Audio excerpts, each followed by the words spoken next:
বন্ধুরা আপনারা জানেন যে ব্রিডিং সিজন অলরেডি কিন্তু স্টার্ট হয়ে গেছে। কেউ কেউ আগস্টেও ভাঁড় দিয়ে দেয়, আবার কেউ কেউ সেপ্টেম্বরে ভাঁড় দেয়।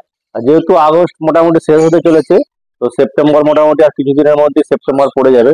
তো এখন সিজন চলছে, বর্ষার সিজন, তো আমি ভাবলাম যে ভাঁড়টা এবারে দিয়ে দিই তাড়াতাড়ি। তো সেই জন্যই কিন্তু এবারে আমি ভাঁড়টা লাগাবো। তো আপনারা দেখেছেন আগের বছরে আমার জামা পাকে যে সমস্ত ব্রিডিং সেট আপ ছিল, সেগুলো একটা কলনের মধ্যে ছিল। এবং কলনের মধ্যে যে সমস্ত আমার পাখি ব্রিডিং করিয়েছিলাম, প্রোগ্রেস মোটামুটি হয়েছিল, যে খুব একটা ভালো হয়েছিল সেটা বলবো না আর কি।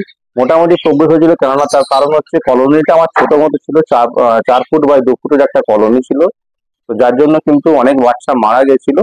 তো এবারে আমি প্রত্যেকটা পাখিকে কিন্তু সেপারেট সেপারেট কেজে কিন্তু আমি ব্রিডিং করাবো।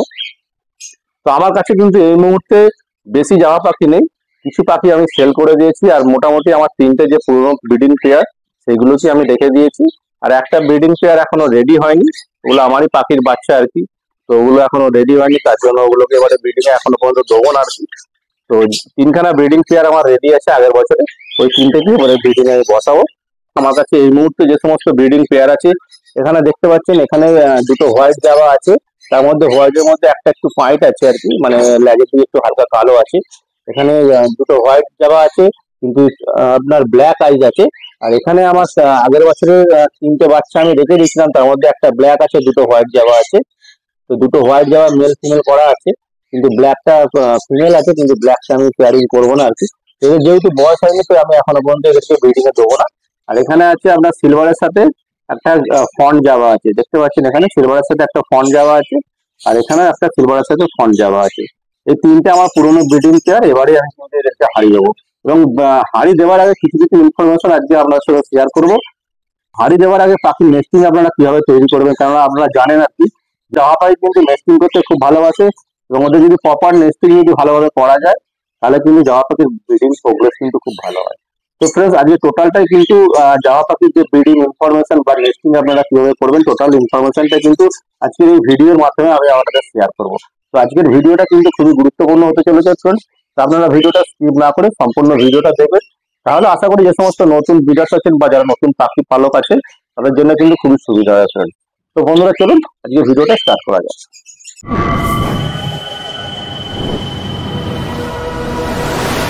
হ্যালো বন্ধুরা, আমি মৃণাল। আপনারা দেখছেন আমার চ্যানেল চনায়বাস, এবং আমার চ্যানেলের পক্ষ থেকে আপনাদের সকলকে আন্তরিক শুভেচ্ছা এবং ভালোবাসা জানাই ফ্রেন্ড। তো বন্ধুরা, একটা কথা আপনাদের বলে রাখি, যারা আমার চ্যানেলের নিয়মিত দর্শক এবং আমার চ্যানেলকে যারা ফলো করেন, তাদেরকে অসংখ্য ধন্যবাদ জানাই। এবং এখনো পর্যন্ত যারা আমার চ্যানেলের ভিডিও দেখছেন, অবশ্যই চ্যানেলটাকে সাবস্ক্রাইব করেননি, তাদের কাছে একটা ছোট্ট রিকোয়েস্ট, তারা যেন অবশ্যই চ্যানেলটাকে সাবস্ক্রাইব করে সাইডে বেল আইকনটা প্রেস করে নোটিফিকেশনটা অলে সেট করে দেয়। তার কারণ আমি যখনই কোনো ইনফরমেটিভ ভিডিও আমি শেয়ার করবো, সেই ভিডিওর লিঙ্কটা কিন্তু সরাসরি আপনার কাছে সবার আগে কিন্তু পৌঁছে যাবে। তো জামা পাখিকে ব্রিডিং এ বসানোর আগে আপনারা কি কি করবেন, কিভাবে জামা পাখি নেস্টিং করবেন, কেননা জামা পাখির নেস্টিং কিন্তু খুবই ইম্পর্টেন্ট জিনিস।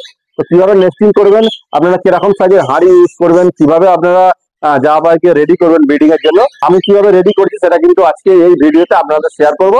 যারা নতুন ব্রিডার আছেন, তাদের জন্য কিন্তু ভিডিওটা খুবই উপকারে লাগবে ফ্রেন্ড। বন্ধুরা, প্রথমে আপনাদের একটা কথা বলে রাখি, জামা পাখির কিন্তু প্রচুর পরিমাণে ডিম বাচ্চা হয়।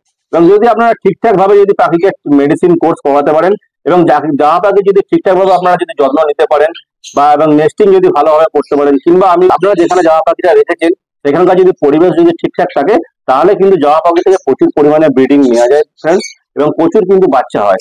তো বন্ধুরা, আমার ছোট্ট সেট আপের মধ্যে আমি কিভাবে জামা পাখি রেডি করছি সেটাই কিন্তু আজকে শেয়ার করছি আপনার সাথে। তো প্রথমে আপনাকে বলে রাখি, জামা পাখি কিন্তু এটা একটা ইন্দোনেশিয়ার পাখি। এরা কিন্তু এদের মেন খাবার হচ্ছে ধান। এরা কিন্তু ধান খেতে কিন্তু খুব ভালোবাসে। তার সাথে সাথে এরা কাংনি দানা খেতে ভালোবাসে, এবং তার সাথে আমরা বিভিন্ন ধরনের মিলেট খেতে কিন্তু খুব ভালোবাসে। এবং এর জন্য কিন্তু জামা পাখির ব্রিডিং এ বসানোর আগে আপনারা কিন্তু প্রপার সিড মিক্স ঠিকঠাক করে ইউজ করবেন। এবং আরেকটা কথা আপনাকে বলে রাখি, যে সিড মিক্স সাথে সাথে কিন্তু পাখিকে কিন্তু সফট ফুড খাওয়ানো অভ্যাস করবেন, কারণ সফট ফুড কিন্তু পাখির জন্য কিন্তু খুবই একটা গুরুত্বপূর্ণ জিনিস। এবং সফট ফুড যদি পাখিকে না খাওয়ানো অভ্যাস করেন, তাহলে কিন্তু বাচ্চা ভালোভাবে হবে না, বাচ্চার গ্রোথ ভালোভাবে হবে না। এবং যারা পাখিকে সফট ফুড খাওয়ায় না, তাদেরকে বলছি অবশ্যই যেন কিন্তু পাখিকে সফট ফুড দেবেন। এবং সফট ফুডের মধ্যে জামা পাখির কি হয়, জামা পাখির সফট ফুডের মধ্যে আপনারা বেশি কিছু ইউজ করার দরকার নেই। 2-4টে জিনিস আপনারা ইউজ করবেন, যেটা আমি ইউজ করে থাকি। একটা হচ্ছে ভুট্টা ইউজ করবেন, আর একটা হচ্ছে চিড়ে ইউজ করবেন। এই চিড়েটা কিন্তু আপনারা চেষ্টা করবেন ব্রিডিং সিজনে বেশি করে ইউজ করতে, এবং ভুট্টাটাও আপনারা মাঝে মাঝে ইউজ করবেন। এবং তার সাথে আপনারা একটু গাজর গ্রিট করে দেবেন সব ফুডের সাথে, গাজরটা দিতে পারেন। এবং বিভিন্ন শাক সবজি কিন্তু জামা পাখির জন্য ইউজ করতে পারেন। এবং তার সাথে সাথে আপনারা অল্প পরিমাণে ভাত দুপুরের দিকে আপনারা ইউজ করতে পারেন। তো প্রপারলি কিন্তু এইভাবে কিন্তু আপনাকে প্রাকৃতিক সফট ফুড এবং সিড মিক্স কিন্তু আপনাকে দিতে হবে। ব্রিডিং সিজনে কিন্তু অবশ্যই আপনাকে দিতে হবে। এবং আরেকটা কথা আপনাকে বলে রাখি, জাহা পাখির কিন্তু ক্যালসিয়ামের প্রচন্ড ঘাটতি দেখা যায়। এরা যখন ব্রিডিং করে এবং যখন এগ লে করে তারপরে কিন্তু এদের পাখির মধ্যে কিন্তু ক্যালসিয়ামের প্রচন্ড ঘাটতি দেখা যায়। এবং তার জন্য অবশ্যই কিন্তু আপনারা কেজের মধ্যে জাহা পাখির কেজের মধ্যে কিন্তু ক্যাটাল ফিশ বোন যেটাকে বলে সেটা কিন্তু রাখবেন অবশ্যই। এবং তার সাথে সাথে আপনারা বিভিন্ন ব্রিড ইউজ করতে পারেন ক্যালসিয়াম মিনারেলসে। অবশ্যই কিন্তু জাহা পাখিতে এগুলো কিন্তু ইউজ করবেন। তো একটা ইনফরমেশন বন্ধুরা আপনারা বলে রাখি, যে জাহা পাখির জন্য আপনারা কিরকম সাইজের হাঁড়ি ইউজ করবেন। দেখুন আমি এখানে যে সাইজের হাঁড়িগুলো নিয়েছি এগুলো মোটামুটি লাভ বার্ডকে এই হাঁড়িগুলো ইউজ করা হয়। এবং জাহা পাখির জন্য কোনো সময় কিন্তু আপনারা ছোট হাঁড়ি ইউজ করবেন না, একটু বড় দেখে সাইজের হাঁড়ি ইউজ করবেন।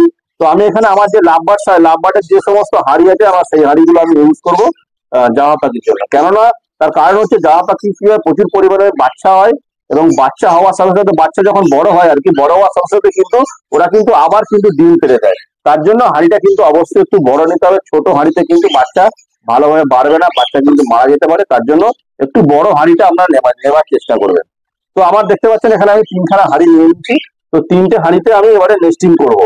নেস্টিং দেওয়ার আগে আমি এখানে যেটা ইউজ করবো হাঁড়ির নিচে সেটা হচ্ছে হলুদ এবং হচ্ছে লবঙ্গ।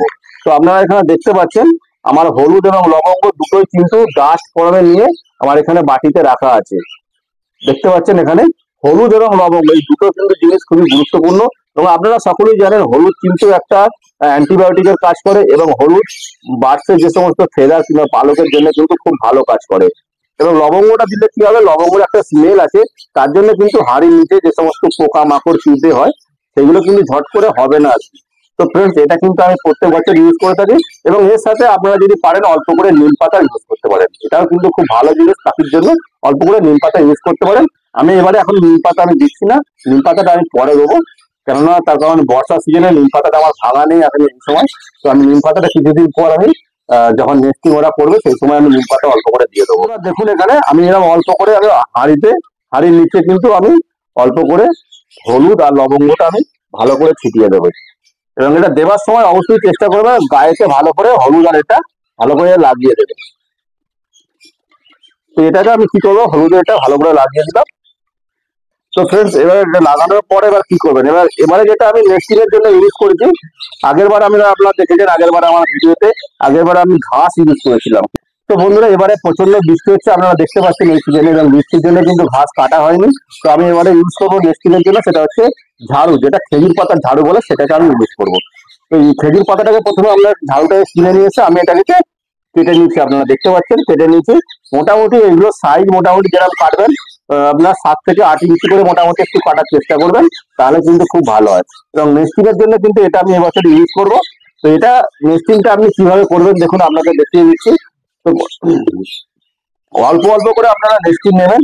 নেস্টিং থেকে কি করবেন, অল্প অল্প করে নেস্টিং নেবেন, নিয়ে দেখতে পাচ্ছেন এখানে এই যে হাঁড়িটা আছে, হাঁড়ির নেস্টিংটাকে এরকম ভাবে ধরবেন, ধরে সবসময় চেষ্টা করবেন এইভাবে ঢোকাতে।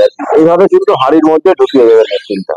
এবং এটা ঢোকানোর পর আবার অল্প করে আপনি নেবেন, নিয়ে নেস্টিংটাকে এটাকে ক্রস করে লাগানোর চেষ্টা করবেন। এই দেখুন এই যে এটা এইভাবে লাগিয়েছি, এটাকে এইভাবে লাগিয়ে দেবেন, এইভাবে ক্রস করে লাগানোর চেষ্টা করবেন। ক্রস করলে কি হবে, মিডিল পোর্শনটা আপনার ভালোভাবে বসবে এবং নেস্টিংটা আপনার খুব ভালোভাবে থাকবে। এইভাবে কিন্তু আপনারা অল্প অল্প করে নেস্টিং আপনারা ক্রস করে লাগিয়ে দেবেন। আমি মোটামুটি নেস্টিং করে দিলাম। আমি এখন অল্প অল্প করে নেস্টিং আমি এখানে দিয়ে দিচ্ছি। তারপর কি করবেন, প্রত্যেক দুদিনকে একদিন অন্তর অন্তর পাখিকে অল্প অল্প করে নেস্টিং আপনার কেজের মধ্যে দেবেন। এর মধ্যে এতে কি হবে, জাহা পাখি ওরা নিজের মনের মতো আবার নেস্টিংটা করে নেবে। তো ফ্রেন্ডস এভাবে আমি প্রত্যেকটা নেস্টিং আমি করে নিই। তো ফ্রেন্ডস দেখতে পাচ্ছেন আমি টোটাল কিন্তু হাঁড়িতে কিন্তু নেস্টিংটা আমি করে দিচ্ছি। আপনারা দেখুন হাঁড়ির নিচেটা আবার দেখানোর চেষ্টা করছি। দেখতে পাচ্ছেন হাঁড়ির নিচেটা কত সুন্দর করে দিয়েছি। এবার ওরা যেটুকু নেস্টিং লাগবে ওরা কিন্তু নিজেরা আরো ভালো করে তৈরি করে নেয়। আর বন্ধুরা এবার আমি কেজের মধ্যে হাঁড়িগুলোকে লাগাবো। আপনারা দেখতে পাচ্ছেন এখানে কেজের মধ্যে আমি লাগিয়ে দিই হাঁড়িগুলোকে। তো বন্ধুরা এইভাবে দেখতে পাচ্ছেন আমি নিচে একটা লাঠি দিয়েছি। হাঁড়ি যখন লাগাবেন, হাঁড়ি লাগানোর সময় আপনারা লাঠিটা দিতেও পারেন নাও পারেন, কিন্তু আমি লাঠিটা দিয়েছি কারণ হচ্ছে যাতে হাড়টা যাতে বেশি নাড়াচাড়া না করে। তো বন্ধুরা আমি হাঁড়ি টোটালটা লাগিয়ে দিয়েছি, দেখতে পাচ্ছেন আপনারা। তো অল্প অল্প করে বন্ধুরা এবার আমি নেস্টিং আমি মানে কেজের মধ্যে আমি অল্প অল্প করে নেস্টিং আমি দিয়ে দিচ্ছি। আপনারা চেষ্টা করবেন যখনই দেখবেন নেস্টিংটা শেষ হয়ে গেছে তখনই কিন্তু আবার অল্প অল্প করে নেস্টিং আপনারা দিয়ে দেবেন। দেখবেন ওরা কিন্তু খুব ভালোভাবে আরো নেস্টিং নিয়ে নিজের যে বাসাটা সেটা কিন্তু খুব ভালোভাবে তৈরি করে নেয়। তো আমি অল্প অল্প নেস্টিং আমি দিয়ে দিলাম কেজের মধ্যে।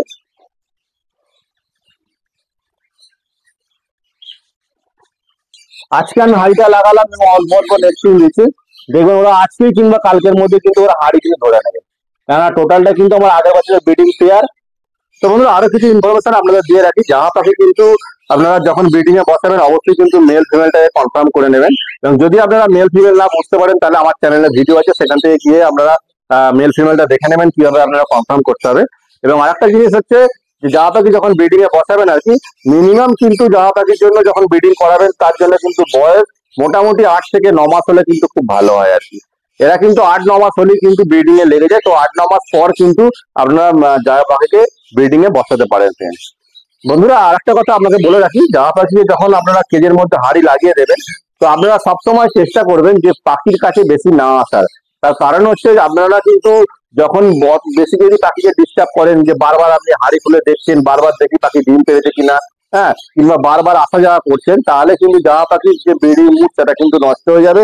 এবং ডিম যদি পেয়ে থাকে তাহলে কিন্তু সেই ডিমে কিন্তু বারবার ডিস্টার্ব করলে ওদেরকে ওরা কিন্তু ডিমে তা দিতে চাইবে না, তাহলে কিন্তু ব্রিডিং প্রোগ্রেস কিন্তু আপনার খারাপ হয়ে যাবে এবং পাখি কিন্তু ভালোভাবে ব্রিড করবে না। তো অবশ্যই চেষ্টা করবেন যখনই আপনারা ভার লাগিয়ে দেবেন তো পাখির কাছে একদম কিন্তু আসবেন না, 2-1 টাইমের জন্য আসবেন, খালি খাবার এবং জল দিতে আসবেন, একটু আধটু আসবেন, যতটা পারবেন কম আসবেন, ওদেরকে একদম ডিস্টার্ব করবেন না, ওদেরকে ওদের মতো থাকতে দেবেন। তাহলে দেখবেন আপনার জামা পাখি যে সমস্ত ব্রিডিং প্রোগ্রেস দেখবেন অনেক বেটার, অনেক ভালো। বন্ধুরা মানে পাখিটাকে খালি হাঁড়ি দিয়েছি কিন্তু সঙ্গে সঙ্গে কিন্তু ওরা হাঁড়ি ধরে নিয়েছে, আপনারা দেখতে পাচ্ছেন, মানে হাঁড়ি দেওয়ার সাথে সাথে কিন্তু হাঁড়ি তোলা ঢোকার চেষ্টা করছে এবং সমস্ত পাখি কিন্তু হাঁড়িটাই চলে গেছে।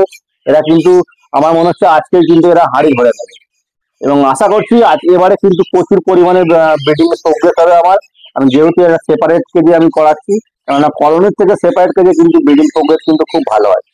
বন্ধুরা আজকে কিন্তু আমি ভিডিওতে টোটালটা শেয়ার করলাম কিভাবে আপনারা পাখিকে রেডি করবেন এবং কিভাবে আপনারা পাখিকে নেস্টিং করাবেন জামা পাখি। যদি ভিডিওটা ভালো লাগে তাহলে অবশ্যই কিন্তু একটা লাইক করবেন, কমেন্ট করবেন এবং শেয়ার করবেন বন্ধুরা। তো ভিডিওটা আজকের মতো এটুকুই, আবার দেখা হচ্ছে পরবর্তী কোনো ভিডিও, পরবর্তী কোনো টপিক নিয়ে। আপনারা ভালো থাকবেন, সুস্থ থাকবেন।